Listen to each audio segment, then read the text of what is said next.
ګرانو ورونو او خویندو، نن داسې موضوع د سره شریکوم چې زموږ د هر کور درد دی. هغه درد چې نه ښکاري خو زړونه سوځوي، هغه درد چې کورونه ورانوي، او هغه درد چې برکتونه ختموي. او هغه موضوع د صله رحمي د خپلو خپلوانو سره اړیکې ساتي. الله تعالی په قرآن کریم کې فرمایي چې د خپلوۍ اړیکې مه پرې کوئ. او زموږ محبوب پیغمبر صلی الله علیه وسلم فرمایل څوک چې غواړي رزق یې زیات شي او عمر یې برکتناکه شي نو خپلوي دې ساتي.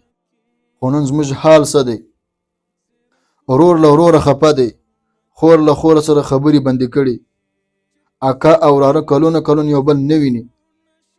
یو کوچنی خبره یو غلطه فهمي د میراث یوه لانجه او بیا تل لپاره فاصله.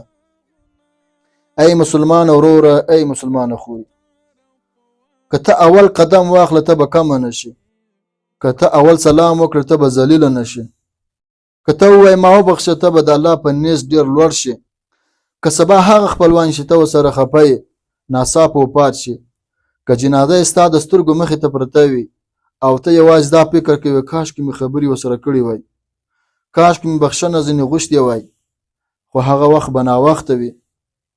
مرګ دروازه نه ټکوي، مرګ وخت نه ټاکي، مرګ ناڅاپه نه راځي. نو ولې موږ انتظار کوو؟ صله رحمي یوازې اړیکه نه ده، دا عبادت دی، دا صدقت ده، دا د جنت سبب دی. رسول الله صلی الله علیه وسلم فرمایل څوک چې خپلوي پرې کوي جنت ته به داخل نشي. آیا موږ جنت غواړو؟ که غواړو نو راځئ نن فیصله وکړو. همدا اوس خپل موبایل راواخله، هغه خپلوان ته زنګ ووهه چې ورسره خفه یې، وایه السلام علیکم، راځئ چې دا کینه ختمه کړو.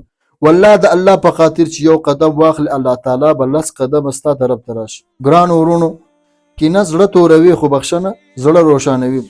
غرور کورونه ورانوي خو عاجزي کورونه جوړوي.